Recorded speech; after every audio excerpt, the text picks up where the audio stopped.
Degree of hydrolysis and pH of salt solution.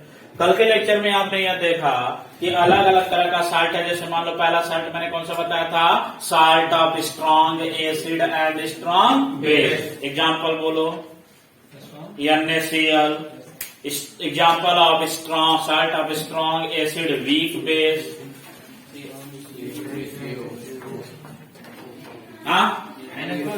NH4Cl। Salt of weak acid strong base,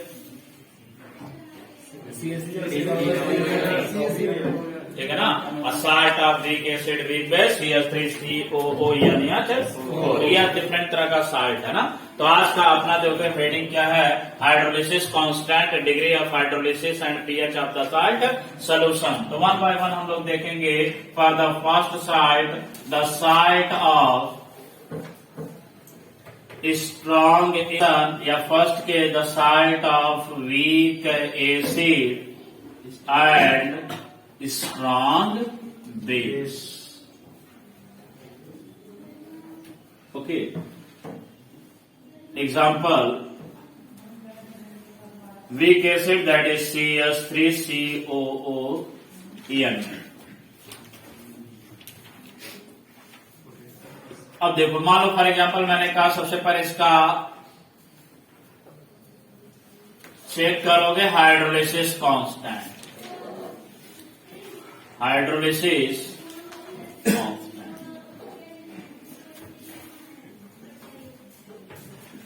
लिया गया salt का है CH3COON। This is the sodium salt of acetic acid को क्या करोगे, hydrolyse.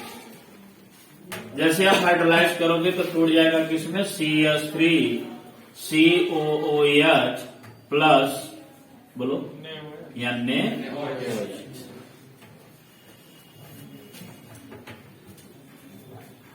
अब hydrolysis constant है कहाँ, निकालोगे कहां से, तो मैंने आपको बताया सिंपल कि जब कोई तुम्हारा वीक इलेक्ट्रोलाइट होगा तो यह कंप्लीटली डिसोसिएटेड होगा कि पार्शियली डिसोसिएटेड होगा।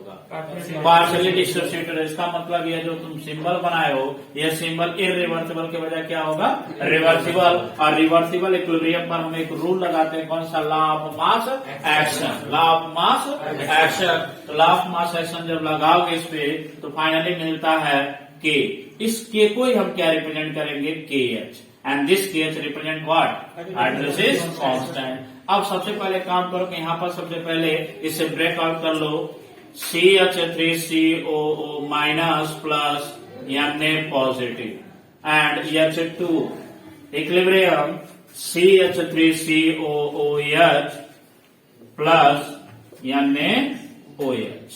ये भी स्ट्रॉन्ग इलेक्ट्रोलाइट है, दिस वन है ना। तो अगर मान लो इसे ब्रेक करते हो तो Na positive plus OH negative. तो Na मान लो कट गया तो तुम्हारा OH बच गया। तो तुम बता सकते थे क्या कि जो हमारा हाइड्रोलिसिस हो रहा है वो कैटायनिक है कि एनायनिक है, या मिला हुआ सोल्यूशन हमारा एसिडिक है कि बेसिक है। तो यहाँ से पता चला था क्या कि हमारा एनायनिक हाइड्रोलिसिस है। यहाँ से क्या पता चला था, सोल्यूशन हमारा कैसा है, अल्कलाइन नेचर का या बेसिक नेचर का। लेकिन अभी तो हमें ये नहीं बताना है कि हमारा सोल्यूशन अल्कलाइन है कि एसिडिक है।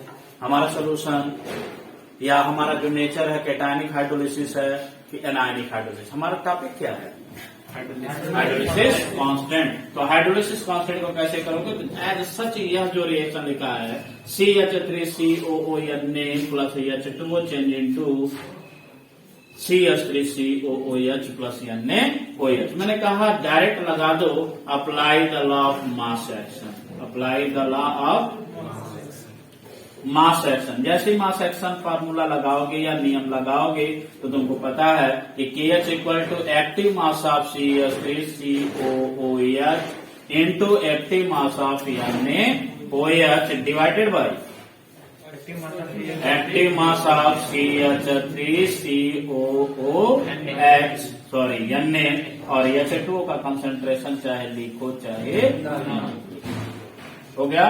तो मैंने कहा यहां से तुमको एक इक्वेशन मिला, जैसे एक इक्वेशन पे क्या लगाया हो, लॉ ऑफ मास एक्शन। इसे बना लो इक्वेशन नंबर फर्स्ट, ठीक है। अब मैंने कहा कि इस वाले में देखो ये दिखाई दे रहा वीक एसिड, तो मैंने कहा इस वीक एसिड का क्या निकाल लो, dissociation constant. The dissociation constant of weak acid.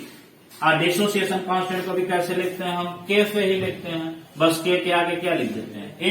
Acid मतलब ए है, मान लो मैंने कहा था बेस का, क्या लिख लेते हैं, के भी लिख लेते हैं, लेकिन हमारा एसिड क्या है, वीक एसिड ये है, इसलिए के, तो के इक्वल टू, मान लो इक्वेशन यदि लिखा जाए एसिटिक एसिड का, तो CH3COOH equilibrium CH3COO minus plus H positive, यही है। अब इस पे लगा दो, इक्विलिब्रियम कांस्टेंट लगाकर लाफ मास सेक्शन लगाओगे तो तुमको फिर एक कांस्टेंट मिलेगा, कौन सा, के इक्वल टू, बोलो, active mass of acetate ion into active mass of hydrogen ion divided by active mass of acetic acid, that is CH3COO minus plus H positive divided by active mass of CH3COOH, ये मिल गया।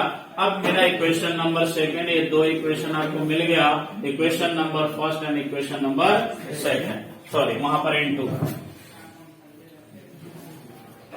And third equation that is from ionic product of water, from ionic product of water क्या होता है, KW equal to active mass of H positive into active mass of OH negative, ये मिल गया equation number 3। इन तीनों को use करते हुए हम ये पता कर लेंगे कि किसी सोल्यूशन का हाइड्रोलिसिस कांस्टेंट कैसे निकलेगा, है ना, क्योंकि कुछ डाटा दिया रहेगा तो डाटे से ही क्योंकि हमारा काम किससे है, केवल फार्मूले से, तुमको डेरिवेशन से ज्यादा कुछ लेना देना नहीं है। लेकिन अगर मान लो कोई टॉपिक पढ़ रहा, फार्मूला कहाँ से जनरेट हो रहा है, इस पे भी कंसंट्रेट, मान लो बीच में से क्वेश्चन निकालिए, तब क्या करोगे। अगर मैं डायरेक्ट फार्मूला भी बता दूंगा तो फार्मूला एक रहेगा तब तो याद रहेगा, यहाँ तो कम से कम 9 फार्मूले मिलेंगे। कैसे मिलेंगे, strong acid, weak acid strong base का किस देखोगे, फिर दूसरा देखोगे स्ट्रॉन्ग एसिड वीक बेस का देखोगे, फिर वीक एसिड का वीक बेस के साथ देखोगे, तो 9 फार्मूले जनरेट होंगे। तो अब यहाँ से देखो, मैंने कहा कि कैसे सॉल्व करोगे या कैसे केएस की वैल्यू निकालोगे, तो मैंने कहा equation 1 is multiplied by, equation 1 is multiplied by किससे, 2 and divide by equation number third. तो इक्वेशन नंबर 1 ये है तुम्हारा, दिस वन। तो KH लेफ्ट हैंड साइड का पहले देखो मल्टीप्लीकेशन कर रहे हैं, KH इंटू इक्वेशन नंबर 2 के बाएं साइड में क्या है, KA, और डिवाइड कर रहे हो किससे, KW से।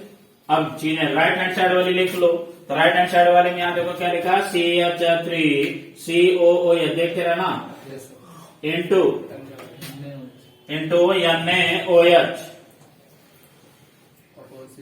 अपॉन CH3COO Na, ये हो गया, इंटू अब ये वाला लिखो CH3COO माइनस इंटू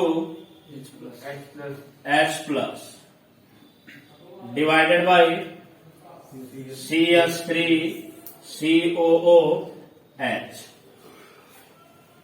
हो गया। और नीचे की तरफ ले जाओगे, नीचे क्या है, H positive into OH negative, बोलो क्लियर है। अब देखो लगभग हर चीजें कटती हुई नजर आ रही है, बस ये नहीं कट रहा, CH3COO Na और CH3COO माइनस, तो ये कैसे कटेगा देखो। अब यहाँ पर थोड़ा सा बैकअप, मैंने कहा देखो ये जो डायरेक्ट मैंने इसका लिखा ना, इसको जब आयनाइज कर देंगे तो यहाँ से Na और वाली वैल्यू रखोगे तो यहाँ क्या मिल गया, CH3COO माइनस, और यहाँ तुम्हें क्या मिला, OH माइनस। अब देखो सब कट जाएगा, ठीक है ना। देखो CH3COO माइनस से ये कट गया, एसिटिक एसिड का ये वाला कट गया, OH माइनस और H माइनस, जो नीचे लिखा है H से H कट गया, ऐसा तो नहीं ऊपर चला जाएगा एकदम, नहीं नीचे ही आएगा, इसके नीचे वाली चीज उससे ऊपर जाएगा। तो ये कट गया, यहाँ से ये कट गया, ये देखो कुछ बचा नहीं बचा, इसका मतलब मिल गया KH into KA divided by KW equal to क्या, 1। तो फाइनली फॉर्मूला तुम्हें मिलता हुआ क्या दिखाई दे रहा है, KH इक्वल टू KW, ये वाला क्या राइट हैंड साइड में, और ये जाएगा नीचे KW बाई K, मिल गया कि नहीं मिला, यही है फार्मूला। तब तुमको देखो कैसे सवाल मिलेगा। पहले तो फार्मूले को देखो, फार्मूला देखो पहले कि अगर degree of hydrolysis of weak acid strong base है तो बेस का नामो निशान कहीं नहीं है। देख लो है, इसका मतलब जो वीक होगा उसी के रूप में जाएगा, स्ट्रांग वाला तो टूट चुका है। तो के एच इक्वल टू के डब्ल्यू बाई के बी। अब तुमको क्वेश्चन में यदि मान लो ये तो तुम्हारा वैल्यू कांस्टेंट है, के डब्ल्यू की वैल्यू कितना होता है 10 टू द पावर -14 या कहते तो सीधा सीधा कितना 14। बदलेगा क्या, के ए डिसोसिएशन कांस्टेंट, डिसोसिएशन कांस्टेंट में बदलता नहीं है, पर्टिकुलर किसी कंपाउंड के लिए फिक्स है। लेकिन यहाँ के पास अब एक ही कंपाउंड तो है नहीं, कंपाउंड अलग अलग है, इसलिए वैल्यू यहाँ पर वेरिएट करता हुआ दिखाई देगा। इसकी वैल्यू मिल जाएगा तो क्या दिए गए साल्ट का डिग्री ऑफ हाइड्रोलिसिस नहीं निकाल लोगे? तो चाहते तो हम सीधा तुमको बता देते, भैया नोट कर लो क्या, के एच इक्वल टू के डब्ल्यू बाई के। तुम कितने दिन तक याद कर पाओगे उसको? लेकिन अगर गलती से उसे मान लो नहीं आता, भूल गए, कंफ्यूज है, तो क्या 2 लाइन में ये कर नहीं सकते हो? कितना टाइम भाई, तो मान लो मैं लिख रहा हूं ना, इसलिए टाइम लगा, लेकिन बनाने में कितना टाइम लगेगा? 3 इक्वेशन जनरेट कराओगे कि एक वो पूरा करके भाग करोगे, अपने आप आंसर निकल जाएगा। तो ये तुम्हारा मिल गया hydrolysis constant for the salt of weak acid and strong base. बोलो कोई doubt? Hydrolysis degree of hydrolysis जो कि सबसे आसान है, तुरंत समझ जाओगे कैसे निकल रहा है। Degree of hydrolysis represented by small H.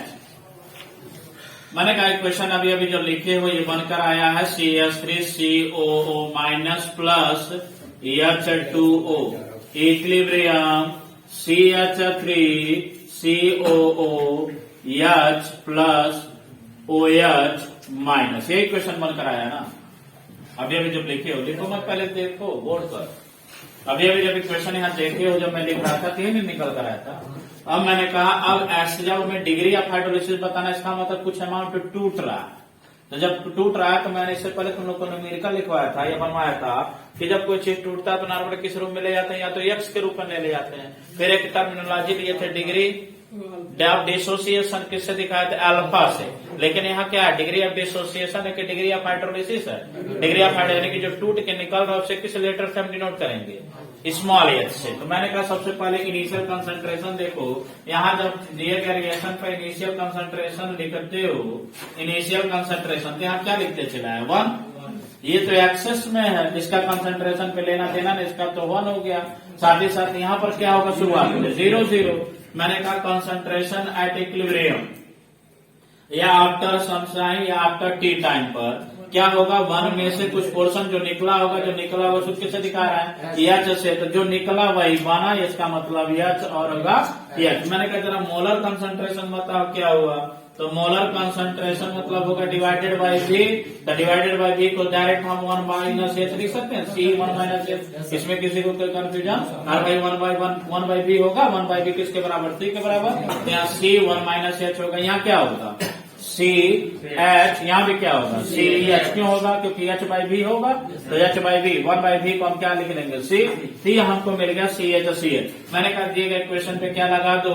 Law of active mass, ना law of apply the law of mass action कर सकते हो, apply the law of mass action. तो जब लॉ ऑफ मास एक्शन लगाओगे तो बन जाएगा K H equal to active mass of CH3COO H into active mass of hydroxide ion divided by active mass of CH3COO minus. अब मैंने कहा value put करो, वैल्यू पुट करोगे तो इसकी वैल्यू कितना दिखाई दे रहा है? CH3COOH का ये वाली वैल्यू CH, यानी कि यहाँ हो गया CH। इसकी वैल्यू कितना दिखाई दे रहा है? अगेन CH दिखाई दे रहा है। नीचे वाली वैल्यू कितना दिखाई दे रहा है? C इंटू 1 माइनस एच, यानी कि C ब्रैकेट में क्या लिख लोगे? ये बाहर की तरफ C 1 माइनस एच। बोलवा समझ में आ रहा है? अब मैंने कहा ये जो डिग्री ऑफ हाइड्रोलिसिस है 1 की तुलना में क्या बहुत कम है।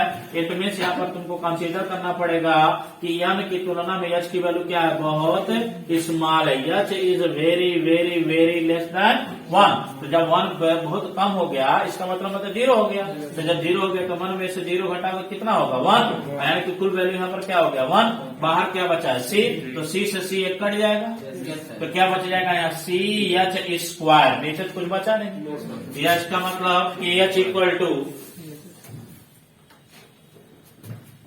KH equal to CH square, क्योंकि एक ही C बचा है और H कितने हैं 2, तो ये हो गया KH equal to CH square. मैंने कहा हमें क्या निकालना है, KH निकालना कि H निकालना, H निकालना है। तो क्या निकालना है, H निकालना है। तो H इक्वल टू क्या हो जाएगा, H equal to under root KH upon C। और अभी अभी इक्वेशन में तुम कहीं देखे हो या निकाले हो KH इक्वल टू किसके बराबर, KH equal to KW by K। यही वाली वैल्यू KH के इस इक्वेशन में क्या कर दो, पुट कर दो। जब वैसे ही पुट करोगे तो H इक्वल टू मिल जाएगा, KH की जगह जैसे ही रखोगे क्या KW divided by KA into C। ये मिल गया हाइड्रो डिग्री ऑफ हाइड्रोलिसिस, यानी कि तुम्हारा ये भी कांस्टेंट हो गया, ये भी कुछ वैल्यू मिलेगा। ये वाली वैल्यू तो बदलता ही रहता, कंसंट्रेशन तीनों वैल्यू मिल जाएगा, KH नहीं निकाल लोगे।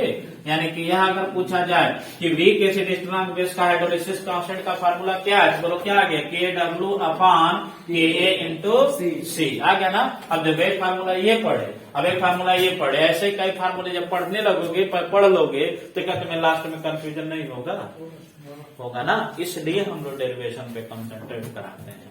बोलो क्लियर है, अब नोट कर लो इतना पहले।